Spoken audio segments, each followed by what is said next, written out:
രക്തസാക്ഷിത്വ ദിനമാണ്. ദേശസ്നേഹ ചരിത്രത്തിൽ സ്വന്തം ജീവൻ കൊണ്ട് അടയാളപ്പെടുത്തിയ ധീര രക്തസാക്ഷിയായ വയനാടിൻ്റെ പ്രിയപുത്രൻ ശ്രീ വി വസന്തകുമാർ, അദ്ദേഹം CRPF ജവാനായിരുന്നു. അദ്ദേഹത്തിൻ്റെ ജന്മസ്ഥലമായിട്ടുള്ള വാഴക്കണ്ടി കോളനിയിൽ ഉന്നതിയിൽ ജവാൻ വസന്തകുമാർ സ്മാരക റോഡ് നിർമ്മാണം പൂർത്തീകരിക്കപ്പെട്ടു. അവിടെ അദ്ദേഹത്തിൻ്റെ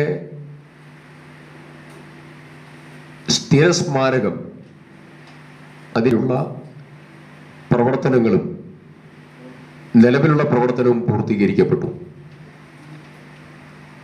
ആ പൂർത്തീകരിക്കപ്പെട്ടതായിരിക്കുന്ന പദ്ധതികളുടെ ഉദ്ഘാടനം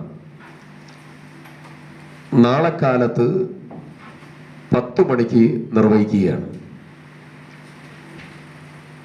ഈ പരിപാടിയോടനുബന്ധിച്ച് CRPF രക്തസാക്ഷിത്വ ദിനമായ നാളെ ജയ് ഹിന്ദ് എന്ന പേരിൽ പരിപാടി സംഘടിപ്പിക്കുകയാണ്. വാഴക്കണ്ടി ഉന്നതിയിൽ നടക്കുന്ന ജയ് ഹിന്ദ് പരിപാടിയിൽ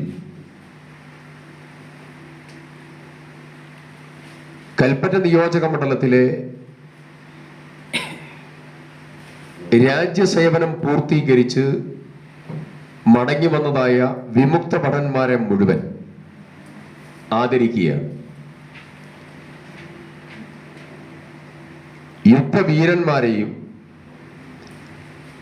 ആ പരിപാടിയിൽ വെച്ചുകൊണ്ട് ആദരിക്കുന്നുണ്ട്. ഈ പരിപാടിയിൽ വിശിഷ്ട അതിഥികളായി പങ്കെടുക്കാൻ ബോംബെ ടെററിസ്റ്റ് അറ്റാക്കിൽ തീവ്രവാദികളുടെ ആക്രമണത്തെ ചെറുത്ത് സ്വന്തം ജീവൻ രാജ്യത്തിന് വേണ്ടി ദാനം ചെയ്ത പ്രിയപ്പെട്ട സന്ദീപ് ഉണ്ണികൃഷ്ണന്റെ പ്രിയപ്പെട്ട അച്ഛനും അമ്മയും നാളത്തെ പരിപാടിയിൽ വിശിഷ്ട അതിഥികളായി പങ്കെടുക്കുകയാണ്.